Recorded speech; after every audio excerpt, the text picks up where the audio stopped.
Insulating between the joists over top of the foundation wall is a very important cavity to be insulated properly. Using bad insulation and vapor barriers and sealants is okay, but it's a very difficult thing to get done properly. Well, we thought because there's so many hard to get at areas, corners up against the rimmer, areas where in this particular case we had beams through when we lifted the old farmhouse, that has to be now filled in and insulated to stop that drafting. Well, I've got the product. It's called Isoning. And to talk about it, I've got Roger from Four Seasons Insulation. How are you doing, Roger? Pretty good, Shell. Good, good. Now, tell me about this Isoning product. Well, it's a foam we spray into these hard-to-reach places, and it makes a total air seal. What's it made out of? Crack. It's made out of pillow foam, pillow mattress. Pillow foam. You mean the same as the foam I have on my pillow at the bed? Very similar, yes. Oh, wow. Yeah. Okay. There's no CFCs. Non-allergenic? Non-allergenic, no CFCs or HFCs. It uses water as its blowing agent. Wow, so, interesting. So no harmful emissions. So therefore there's no reason for us to have any special equipment on when we're in the same room that is being infilled into the wall. That's correct. We can be 10 feet away, and there's no emissions that are going to be harmful to them. Oh, isn't that great? Now, this area up in here, for example, where we had the old beam from lifting the home, and that beam was now removed, obviously, and there's the cavity there. Yes. Can that be filled with the foam? It's an ideal spot for Isoning, yes. Now, in between the joists and the wall, the top of the wall, back in the box joists, up against the rimmer, totally fill it right up, and you'll have no air cracks, no air leakage.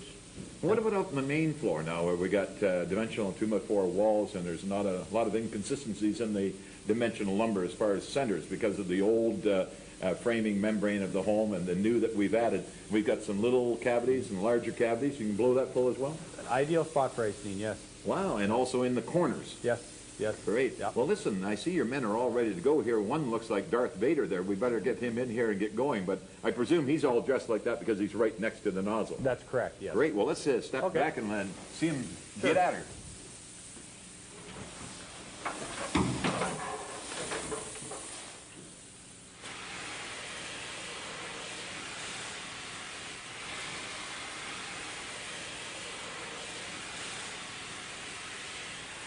Where does this all come from now? Does it come from a truck out in the front? Or? Yes, we have all... Wow, look at that stuff blossom. Yes, we have the equipment in the truck, and we just bring in a 3.5-inch hose, and we run it into the home, and that's it. Now, a 3.5-inch hose, you got a bunch of little hoses coming out of there. Yes, we have 3 hoses inside the 3.5-inch hose, correct. Two lines meet at the gun, one's for air and 2 are for the chemical, and they meet at the tip, right? And you have the foam. Now, what he's blowing in there now, the Isoning, that's air sealing as well as insulated. Yes. What sort of insulation value are we talking about here as far as per inch? It's very similar to a high-density fiberglass bat, 3.6 per inch. Yes. Okay, now as far as bonding, it'll bond to virtually anything that's... It'll bond to any surface except for plastic. Oh, okay. All right. Now, getting up into the corner, so therefore you say it expands 100 times. Yes. So what you're left with is 99% air, 1% matter. Wow, okay. Now, what about doing an entire home? Like, could you do an entire home with it? Yes, we've done several. Now, why would this be done? For energy conservation. No environment concerns with people with allergies or mold, all that sort of thing? Yeah. If you, with this foam, we can insulate the whole home, get it airtight, and if they ventilate properly... With a heat recovery ventilation device? Yes, okay. They can eliminate the pollutants in the indoor air quality, improve the indoor air quality immensely, and eliminate such things as mold, mildew. So really this is an installation product of the future. Oh, yes. Where it's going to get the entire cavity, like in around wiring, in around plumbing, in around any ducting. It's going to be completely filled, giving that environmentally proven, safe product. Correct.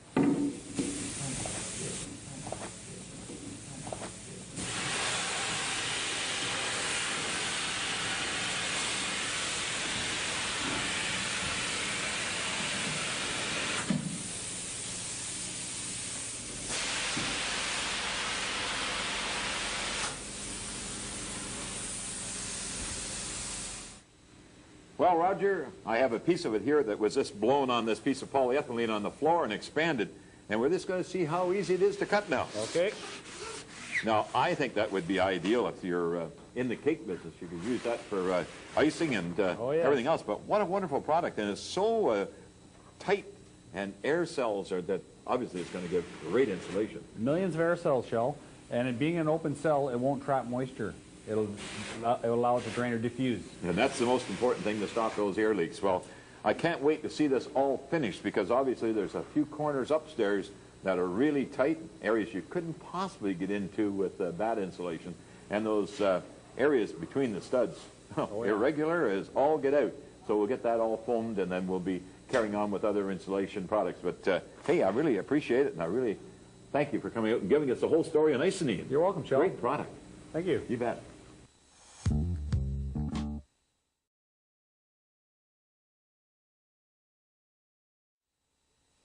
You know, folks, building a new home, reconstructing an old home, or even remodeling, one of the most important things in the home is air quality.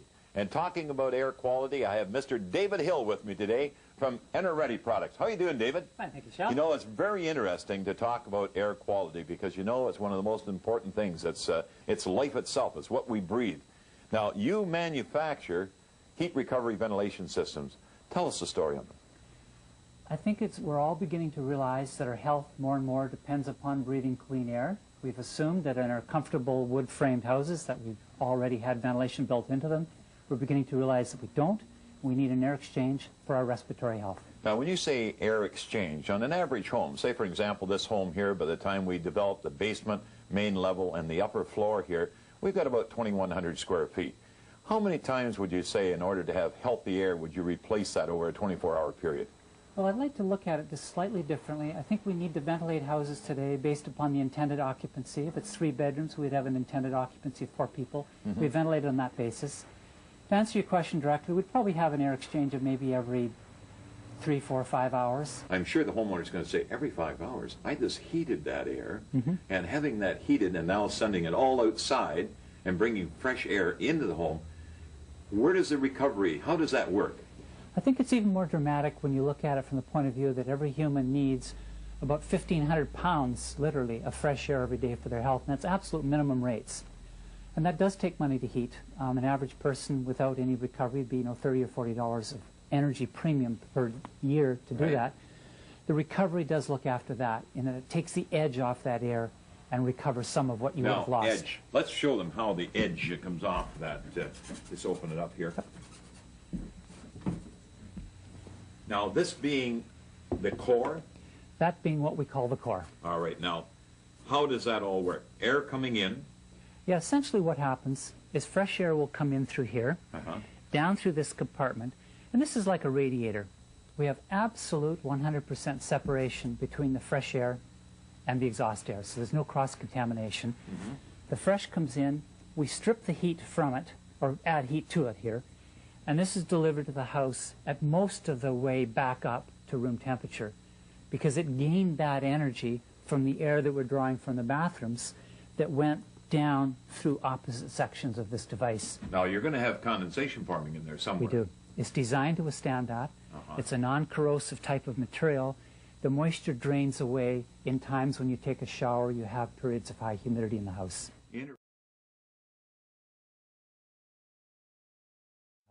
Interesting. Now, so therefore the exchange of air, the stale air moving out in the form of warm air in the wintertime could be cool air in the summertime if you had air conditioning. Yes. And then with that warm or cool air coming in from outside, it's being preconditioned through the recovery system.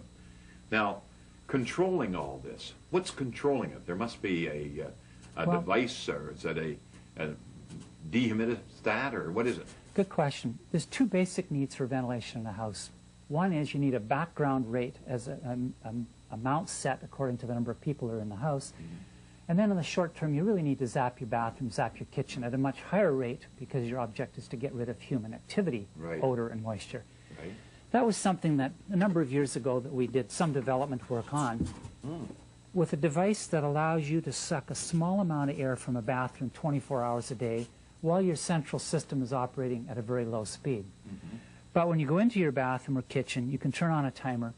And what happens is you've actually switched your central system from a very low rate, which is your background rate, to a high, but also opened that grill in the particular room so that the additional exhaust is zeroing in on the one room and not from the rooms you're not using. Okay, so let's just walk through that for a moment now. if I was to go in, have a shower in the morning, while I'm showering, I'd have this turned up. As it sits right now, for instance, you have 28 minutes to get out of the shower while this is still operating at full capacity, serving that one room. Okay, and then once the 28 minutes has reduced to 0, this will pop back on. So therefore it closes, and now you've got the continual flow of air that's set or preset on the machine to give you that constant air flow. Exactly. To recognize that there's two complete separate needs for ventilation of humans in houses. The background weight, because we're all cornflake burners burning air and we need air for our health, but we also recognize we want to be able to cook, shower, and use the toilet inside and have brief periods of very high exhaust. Interesting. Now, all of this means a better environment to live in. The moral of the story is we've got good heating systems, we've got good envelopes. What we want to do is have a good system inside to provide an exchange with outdoors to improve our health. So with this home that's being restored now to the 21st century technology, to have an HRV, heat recovery ventilation, installed is going to be to the benefit of the individuals, the family that's going to live here. With the time of doubling gas rates, even more so. Wow. Now, one last question. When you have heat recovery ventilation installed, it's fine in a application as we have here, basically a new construction. But what happens in an old home if we're restoring possibly only the upper level or the main floor? Can we adapt this to a forced air heating system? You can. Our belief is that you should always go and reach your old air, exhaust your old air from the ceiling of the bathroom and kitchen, because really you want to skim the old air, and the worst quality air is near the ceiling, and generally your bathroom and kitchen's the most effective. So if you can anyway reach with a duct, 5 or 6 or 7 inch diameter, to your bathroom and kitchen ceiling, you've got a good chance. So therefore, extract in the areas where you're producing high moisture content, like laundry rooms, bathrooms, and any other room, kitchen, Yep. and put the fresh air back in the bedrooms and living areas. If it was non-forced air, you put it into your living room and bedroom. If it was forced air, there's a case where you can deliver it directly to your furnace. Right back through the furnace. Yep.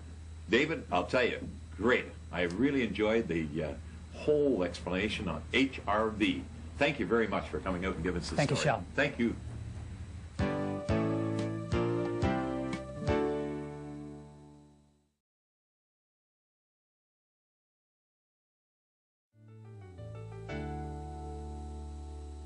Hey, what do we got here? That looks like a laser beam. It is. Hey, how are you doing, Larry? Hi, Shel. How are you? Gosh, that's a pretty slick device. What's this all about? Yes, it's a laser measuring device that we use to do these floor plans. Now, how accurate would this be? It's accurate to within 1 millimeter or 1/8 of an inch. So that eliminates having to get down on your knees with the old tape measure and all Pushing a that sort of tape. thing. Now, when you apply this, I'll let you use this. I'll just take your board here. Now, Okay. how does it work? If we're measuring across the room, we hold it like this and aim it to the other wall, wherever we're measuring to. Uh-huh. And you just click the button. And then it gives you and- the reading. And it gives you a reading. Exactly the measurement that you want. Whatever happened to the days when we had to run around with a doggone tape measure? Yes, and this is more accurate, too. Now, Measure Masters, I had you come out and measure the old original house. Yes, it was And about a year ago I measured it. Well, yeah, it'd be about that a year ago. In fact, there is the main floor, and then it had an upper loft area, which was basically, its staircase was almost straight up and down Right. with a couple of storage rooms. But down in the basement where we are now, it was just really a dugout area. In fact, unless you hold that, but the dugout area here was just back in this area. Yes, now it we was. got an entire full basement in place, complete with the staircase coming down. And why is it so important to have you come back after the fact? Well, on these heritage homes or buildings, Shel, it's very hard to get plans or find plans. Plus, when you're designing the building, walls are pushed out or pushed in, and it's never exactly the way the architect... Got to move something over a little bit Right. because of plumbing or whatever the Right. case may be, for ducting for the heating system. And most important, I know my interior decorator for this particular project has been really after me, Shel, we need the final measurements. Yes, well, when we're finished, Shel, when we're finished the plans that we've just measured up today, to put it into this form, your decorator will be able to measure for hardwood, drapes, curtains, whatever, right off the floor plan. Kitchen cabinet people will be able to use it Right. for their final measurements and all the rest of it. Right. I'll tell you, that's the way that I feel that this job has got to be done right, because I want to have the final drawings as it is right now. Thanks very much, Larry. I really appreciate that. Thank you.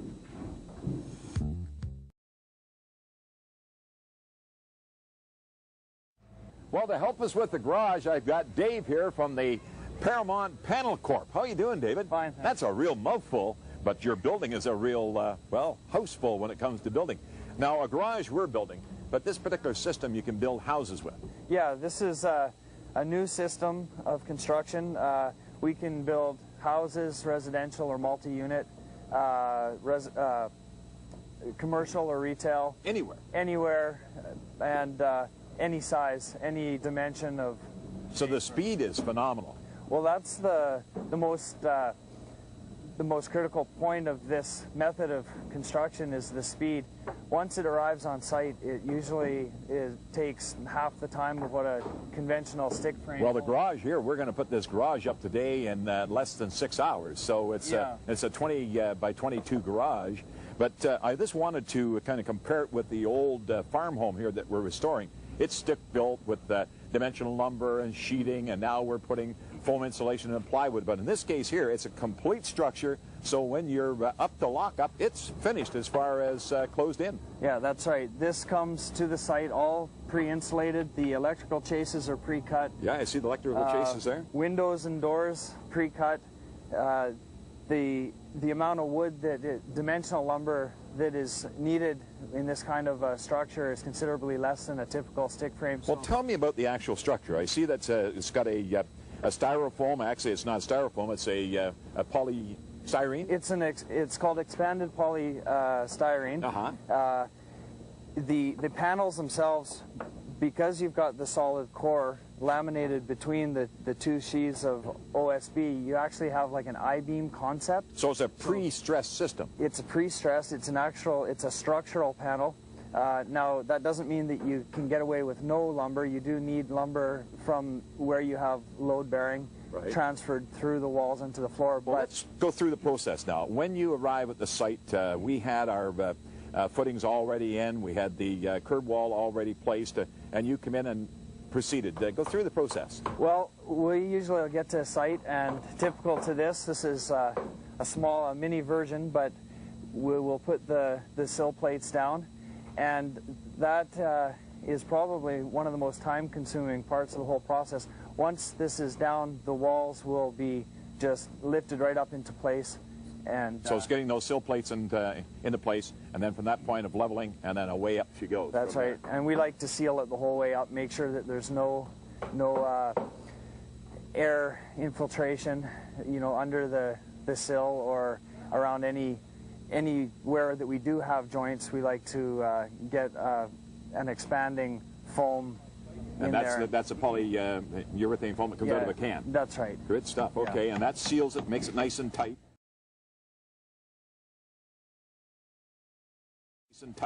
Now, once we get up to the roof, obviously pre-stressed panels, there's not going to be any trusses on this building. No, that's another nice thing. The space that you get in the end with these is that much more because you don't need the trusses. So all the vaults are going to be true vaults? It's a true vault. You can leave it vaulted, or you could use the extra space as a loft or whatever, and you wind up with the same or greater R value with that extra space. And Dave, what about the exterior when it comes to putting the siding on? Do you have to put tar paper on?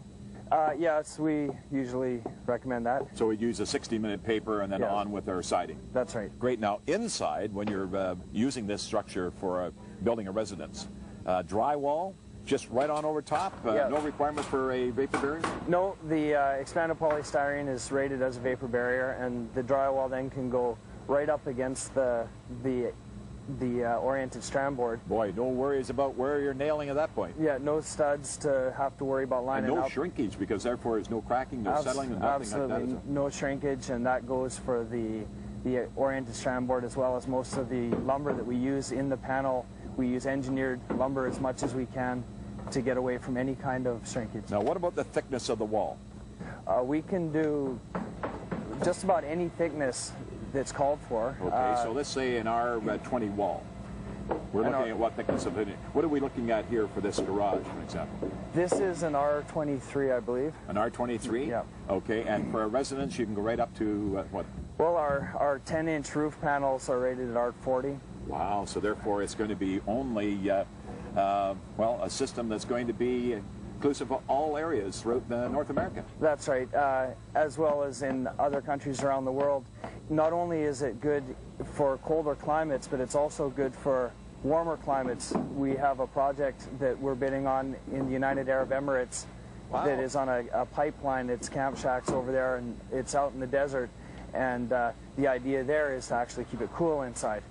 Well, that way, if you have air conditioner, that's keeping it cool. It's keeping that radiant heat from, well, actually conducting through on into the structure. Yeah, that's right. Excellent, yeah. Excellent. So really, on the inside, you just drywall it, mud fill, and you're ready to go. That's right, and all the electrical chases are all pre-drilled through the expanded polystyrofoam, so that it's easily accessible from the inside. So no problem shipping it. You put it on a truck, you can put it on a boat, you can put it actually in an aircraft. I guess you can take it anywhere as long as the panels are built to size. How much money? Well, typically it's slightly more material cost than a typical stick frame house, but the time that you save on-site labor usually makes up for the cost. So in the end, total job cost is comparable. A complicated roof system usually drives up the cost a little bit, but you end up with a better structure. You've got the extra space where the vault is and the higher R value. So over time, you're going to make it all up anyhow. So this summing up, it's quick, it's certainly residential. You can use it for commercial applications as well, and certainly, as you say, construction shacks all around the world, anywhere in the world. And also the cost is very comparable by the time you take the labor savings into consideration. And thickness of wall, thickness of roof is based upon the area that you're going into, so therefore depends on where you're building as to what R value you require. Yeah, that's exactly it. We manufacture these panels in our own plant, and the machine can be indexed to do any size. Because we deal internationally, sometimes we do get oddball sizes. It's all dry material, so therefore there's no problems that way when it arrives in site. Yeah, so everything's cut inside the warehouse. It's not out in the rain with a skill saw over your knee. We use specialized tools so that when it comes to the site, the panels themselves are square and plumb.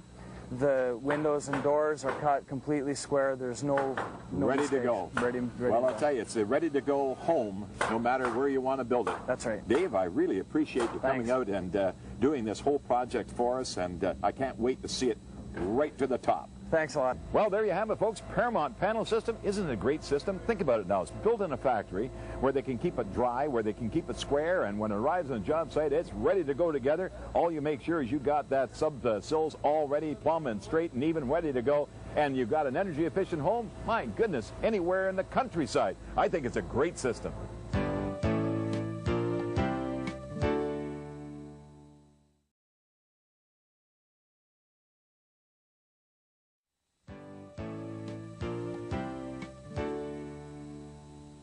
Whoo-wee, I tell you, it's nice to get that sheetrock upstairs. It's always a job to look forward to getting over with.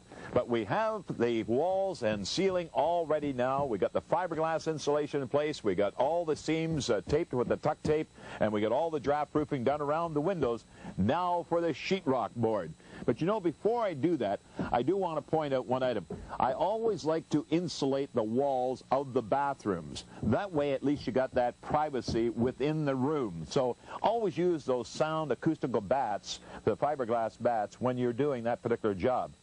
In fact, here they're installing some of the Quiet Zone fiberglass insulation right now, and with me I got Roger from Four Seasons. How are you doing, Roger? Good, Shell. Now tell me, that looks just like regular fiberglass insulation. What's the difference in it? Well, this is Quiet Zone. It's a fluffier bat. There's more air trapped in the fiberglass. So therefore, that more air entrapment stops the noise transfer. Exactly. The vibration that comes into this bat, that extra air, layers of air, helps trap the vibration, and which reduces the noise from going from one room to the other. Excellent. Well, I certainly like to do walls, and I like to do floors, and especially to give privacy. And one of the most important areas is in the wall cavity where you've got plumbing pipes coming down, especially the sanitary sewer line. If a toilet flushes upstairs, you hear that. And why not just cover that up? So let's just cover that up right now with the Quiet Zone fiberglass insulation. And look at that, Roger. Yeah. It's just that easy. Sure is. Hey, thank you. You're welcome.